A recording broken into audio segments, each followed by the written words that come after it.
नमस्कार दोस्तों, 16 फरवरी 2019 के करंट अफेयर्स के वीडियो में आप सभी का स्वागत है। करंट अफेयर्स का सबसे पहला क्वेश्चन देखते हैं। देखो यहाँ पर क्या है कि अभी तक जितने भी अनऑर्गेनाइज्ड सेक्टर में जो लोग मजदूरी कर रहे हैं, उनको जो मिलने वाली सैलरी है पर डे के बेसिस पर, वो बहुत ही कम मिल रही थी। तो क्या हुआ, सरकार ने इसके लिए कमेटी का गठन किया था कि जो इस चीज़ को इवेलुएट करे कि ये जो मजदूर हैं, जो बेचारे यहाँ पर वजन उठाते हैं या कुछ भी मजदूरी वाला काम करते हैं, इनको जो वेजेस मिल रहा है वो कम से कम एक अमाउंट फिक्स कर दिया जाए कि उससे कम पैसा किसी को भी ना दिया जाए। ठीक है, तो सबसे पहली बात है कि इसके लिए एक गवर्नमेंट ने कमेटी का गठन किया था।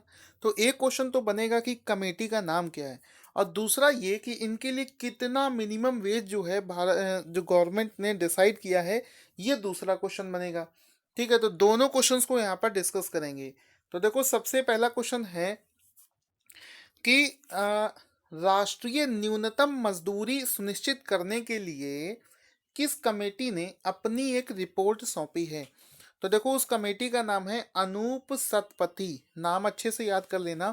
अनूप सतपथी नाम की एक कमेटी है जो कि 2017 में गठित करी गई थी, जिसने एक रिपोर्ट तैयार करी है कि किसको कितनी न्यूनतम राशि मिलनी चाहिए। ठीक है, कमेटी का नाम आप अच्छे से देख लो। आपको बता चुका हूँ, 2017 में इसको इस्टेब्लिश किया गया था। कमेटी का नाम है अनूप सतपथी कमेटी। ठीक है, उन्हीं की अध्यक्षता में इस कमेटी को बनाया गया था। अब दूसरा क्वेश्चन जो बनेगा वो बनेगा वेजेस के ऊपर, कितना उनको पैसा मिलना चाहिए। तो देखो, करंट अफेयर्स का दूसरा क्वेश्चन क्या बना है कि राष्ट्रीय न्यूनतम मजदूरी सुनिश्चित करने के लिए गठित कमेटी ने कितनी राशि की राष्ट्रीय न्यूनतम मजदूरी सुनिश्चित करने की सिफारिश की है। यानी कि उन्होंने अपने रिपोर्ट में कितना मिनिमम अमाउंट जो डिसाइड किया है, उसका वो है, वैल्यू है 375 रुपये। ठीक है, 375 रुपये।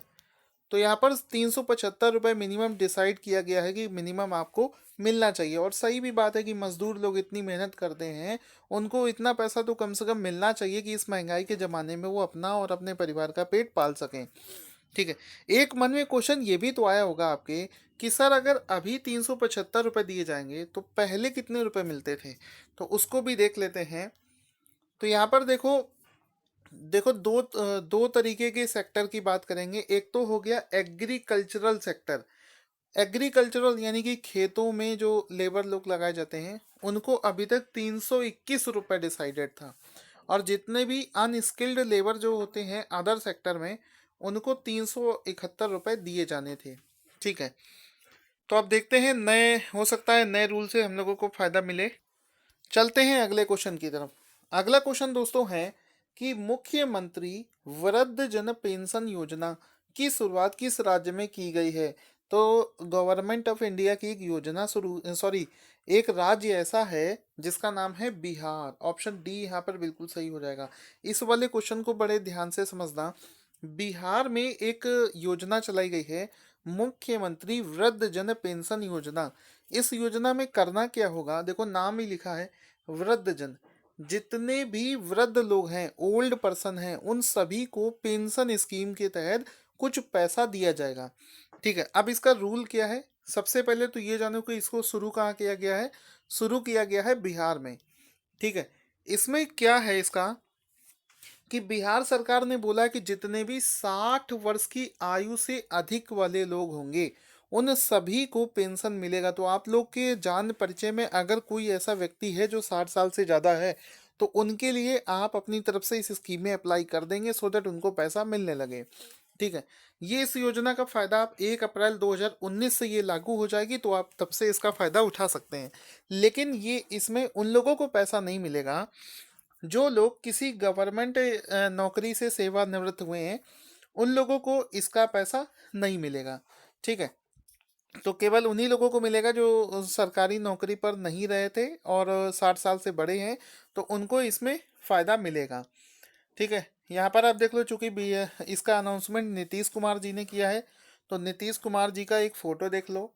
और ये है 60 वर्ष से ज़्यादा लोगों के लिए। तो यहाँ पर आपको कुछ व्यक्ति दिखा दिए हैं जो कि 60 साल से ज़्यादा के हैं। तो क्या है कि आपको बेटर तरीके से माइंड में क्वेश्चन बैठ जाएगा। आगे चलते हैं करंट अफेयर्स के अगले क्वेश्चन की तरफ। हाल ही में एयर इंडिया के नए अध्यक्ष और प्रबंध निदेशक, जिसको बोलते हैं सीएमडी, चीफ मैनेजिंग डायरेक्टर, किसे नियुक्त किया गया है? तो यहाँ पर अश्वनी लोहानी नाम के एक व्यक्ति हैं, जिनका मैं फोटो आपको दिखा देता हूँ, जिनको फिर से एयर इंडिया का सीएमडी बनाया गया है। यहाँ पर आप देख सकते हैं, एयर इंडिया का भी फोटो दिखा दिया गया है और यहाँ पर अश्वनी लोहानी का भी फोटो दिखा दिया है। इनके नाम को भी बड़े आसानी से याद रख सकते हैं। जैसे ये आप देख रहे हो, हम लोग ऐसा सोचेंगे कि ये एयर इंडिया का जो एरोप्लेन्स होते हैं वो लोहे के बने होते हैं, मजबूत होते हैं।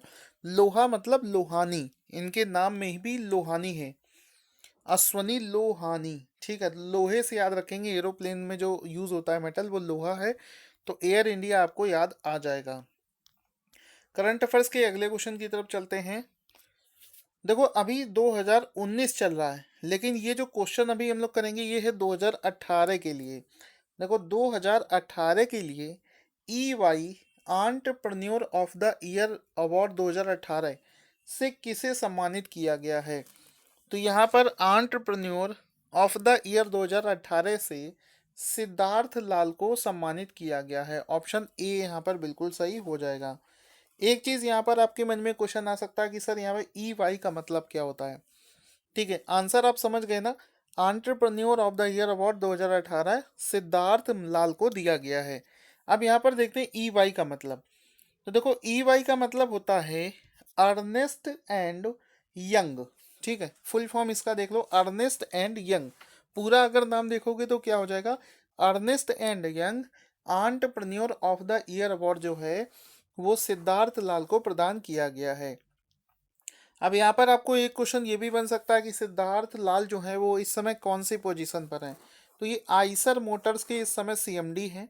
यहाँ पर इनका फोटो भी आप देख सकते हो। ठीक है, इसी से जुड़ा हुआ एक और क्वेश्चन पूछा जा सकता है कि यहाँ पर ये जो आप देख रहे हो अजीम प्रेम जी, अजीम प्रेम जी को यहाँ पर लाइफ टाइम अचीवमेंट अवार्ड से सम्मानित किया गया है। अजीम प्रेम जी कौन है? विप्रो के चेयरमैन है। तो यहाँ पर ये हो जाएगा कि विप्रो के चेयरमैन को यहाँ पर लाइफ टाइम अचीवमेंट अवार्ड से सम्मानित किया गया है। अब यहाँ पर जो 2018 का entrepreneur of the year select किया गया है सिद्धार्थ लाल को, अब क्या होगा? अब 6 जून से 8 जून 2019 के बीच में मॉन्टे कार्लो नाम की एक जगह पर entrepreneur of the year of the world, यानी कि पूरी दुनिया के जो एंटरप्रेन्योर हैं उनकी लिस्ट में इनको पार्टिसिपेट करना पड़ेगा। फिर इसमें हो सकता है वहाँ पर भी इनको कोई अच्छी पोजीशन मिल जाए। ठीक है, तो आगे चलते हैं करंट अफेयर्स के अगले क्वेश्चन की तरफ। हाल ही में एक नया बंदरगाह है जिसका उद्घाटन किया गया है। तो क्वेश्चन ये बना है कि भारत के किस राज्य में सुवर्ण रेखा बंदरगाह के निर्माण की नींव रखी गई है? तो यहाँ पर ये जो सुवर्ण रेखा बंदरगाह है इसको उड़ीसा राज्य में, इसको नवीन पटनायक जी ने इसके निर्माण की नींव रखी है। तो ऑप्शन बी यहाँ पर बिल्कुल सही हो जाएगा। यहाँ पर आपको दिखा देते हैं बंदरगाह का फोटो जिसका अभी निर्माण कार्य शुरू हो गया है। तो यहाँ पर एक और क्वेश्चन देख लेते हैं कि यहाँ पर इंडिया के अंदर जितने भी बंदरगाह हैं जो कि एग्जाम पॉइंट ऑफ व्यू से इम्पोर्टेंट है उनकी लिस्ट देख लेते हैं। तो पीडीएफ डाउनलोड करके पढ़ लेना अच्छे से, यहाँ पर मैं ज़्यादा नहीं बताऊँगा। जैसे जवाहरलाल नेहरू पोर्ट जो है नवी मुंबई में है। कहाँ पर है? महाराष्ट्र में। इसके बाद में आगे देखते हैं। देखो इस तरफ इसमें जो खास बात होगी उस बंदरगाह की उसको भी दे रखा है। दूसरा देखो यहाँ पर कोचीन पोर्ट है, ये कहाँ पर है? कोचीन केरला में। उसके बाद में न्यू मैंगलोर पोर्ट, ये कहाँ है? मैंगलोर कर्नाटका में। पारादीप पोर्ट ये है जगत सिंहपुर, ये है उड़ीसा में। इसके अलावा देखेंगे हल्दिया, हल्दिया पोर्ट कहाँ पर है? कोलकाता में, पश्चिम बंगाल। पोर्ट ब्लेयर, पोर्ट ब्लेयर अंडमान निकोबार में। कांदला बंदरगाह ये है गांधीग्राम गुजरात में। तो ये सारी चीज़ें आपको पता होनी चाहिए। बची हुई और भी हैं उनको भी आप लोग पीडीएफ डाउनलोड करके पढ़ लेना, पीडीएफ आपको टेलीग्राम चैनल पर मिल जाएगा। अगला प्रश्न है, किस बीमारी को तलाक के लिए आधार के रूप में इस्तेमाल करने की व्यवस्था को हटा दिया गया है?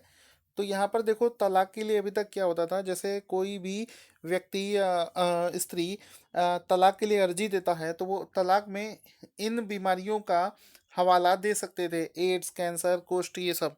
तो यहाँ पर अभी एक बीमारी है जिसको तलाक लेते समय अगर आप उसका हवाला देते हैं, मतलब उसका रेफरेंस देते हैं, तो वो रिजेक्ट कर दिया जाएगा, वो है कुष्ठ रोग। अगर किसी को व्यक्ति को कुष्ठ रोग है और उसके बेसिस पर अगर उससे कोई तलाक लेता है तो इसको जायज नहीं माना जाएगा। तो ऑप्शन सी यहाँ पर बिल्कुल सही हो जाएगा। अगला क्वेश्चन है, बाफ्ता फिल्म पुरस्कार 2019 की घोषणा हो चुकी है और बाफ्ता फिल्म पुरस्कार 2019 में सर्वश्रेष्ठ फिल्म का पुरस्कार किसने जीता है? तो ये जीता है रोमा नाम की एक मूवी ने। ऑप्शन ए यहाँ पर बिल्कुल सही हो जाएगा। रोमा नाम की मूवी ने सर्वश्रेष्ठ फिल्म का पुरस्कार का अवार्ड जीता है। तो यहाँ पर आपको दिखा देते हैं रोमा मूवी का, ये रहा फोटो। ठीक है, इसने सर्वश्रेष्ठ फिल्म का अवार्ड जीता है। और एक और मूवी है जिसने सर्वश्रेष्ठ ब्रिटिश फिल्म का अवार्ड जीता है, उसका नाम है द फेवरेट। ठीक है, ये जो रोमा नाम की मूवी है, ये मूवी 2018 में बनी थी। इस मूवी को पूरा ब्लैक एंड वाइट वर्जन में, मतलब इसमें कलर पिक्चर्स आपको नहीं मिलेंगे, ब्लैक एंड वाइट वर्जन है। और इस मूवी के डायरेक्टर वही हैं जिन्होंने हॉलीवुड की ग्रेविटी नाम की मूवी बनाई थी। बहुत अच्छे मूवीज बनाते हैं वो। तो यहाँ पर इस मूवी रोमा मूवी को ये अवार्ड क्यों मिला, इसकी स्टोरी क्या है? स्टोरी एक्चुअली इसमें ऐसी है कि एक फैमिली होती है जिसमें ये जो लेडी है ये वहाँ पर एक सर्वेंट की तरह काम करती है और उस परिवार के जो छोटे बच्चे होते हैं उनकी देखभाल करती है। कुछ समय बाद क्या होता है कि जिस घर में वो जॉब करती है उस घर में जो हस्बैंड वाइफ होते हैं उनके बीच में तलाक हो जाता है। फिर जो उसके बच्चों की पूरी जिम्मेदारी है उसको ये लेडी अपने ऊपर उठाती है। तो इसी से रिलेटेड मुद्दे पर ये मूवी बनी है जो कि क्रिटिकली बहुत ही ज़्यादा मतलब प्रेस करी गई थी। इस वजह से इसको यहाँ पर बाफ्ता में सबसे अच्छी फिल्म का अवार्ड मिल गया है। ये वाला आप देख सकते हैं, बाफ्ता में जो अवार्ड दिया जाता है वो ट्रॉफी मैं आपको यहाँ पर दिखा रहा हूँ। ये रहा बाफ्टा अवार्ड ट्रॉफी। ठीक है, आगे चलते हैं। ये वाला क्वेश्चन हम लोग कर चुके हैं, ये वाला भी। करंट अफेयर्स के अगले क्वेश्चन में क्या है, केंद्र सरकार के मुताबिक वर्ष 2017 से 18 में भारत के कुल ऊर्जा उत्पादन में परमाणु ऊर्जा की हिस्सेदारी कितनी है? तो यहाँ पर इसका राइट आंसर हो जाएगा 2.93। देखो आपको भी पता है एनर्जी जो होती है, कोल थर्मल एनर्जी अलग होती है, विंड एनर्जी अलग होती है। इसी तरीके से एक होती है परमाणु ऊर्जा। तो परमाणु ऊर्जा का जो कंट्रीब्यूशन है वो है 2.93%। तो ऑप्शन डी यहाँ पर बिल्कुल सही हो जाएगा। अगला क्वेश्चन है एक एक्सरसाइज के ऊपर। भारतीय वायुसेना ने अभी एक अभ्यास किया है जिसका नाम है वायु शक्ति 2019। इसको कहाँ पर ऑर्गेनाइज किया गया है? तो ये जो वायु शक्ति 2019 नाम का अभ्यास है इसको जैसलमेर में ऑर्गेनाइज किया गया है। ऑप्शन ए यहाँ पर बिल्कुल सही हो जाएगा। इसके अलावा दोस्तों कल मैंने आपको एक क्वेश्चन कराया था, उसमें एक छोटा सा करेक्शन है। हमने एक क्वेश्चन किया था कि किस देश ने 4 बच्चों वाली महिलाओं को इनकम टैक्स में छूट दी है आजीवन के लिए? तो उसका राइट आंसर यूनान ना होकर हंगरी उसका राइट आंसर हो जाएगा। ये मिस प्रिंट था जिसको मैंने पीडीएफ में तो सही कर दिया था, लेकिन आज आपको इन्फॉर्म कर देता हूँ, हंगरी इसका राइट आंसर हो जाएगा। शुरू करते हैं आज की क्विज। आज का सबसे पहला क्वेश्चन है कि मैसेडोनिया देश ने अपने देश का नाम बदलकर क्या रख लिया है? भारतीय सेना ने अपने वार्षिक एक्सरसाइज का क्या नाम रखा है? भारत का पहला एक्वा मेगा फूड पार्क किस राज्य में स्थापित किया गया है? तो दोस्तों जल्दी से सभी क्वेश्चंस का आंसर दे देना। अगर आपको वीडियो 1% भी फायदा पहुंचाता हो तो इसको शेयर करना ना भूलें। इसी तरीके से प्यार बनाए रखिए, वीडियो को लाइक करें और थैंक्स बहुत सारा कमेंट कर रही हैं के लिए।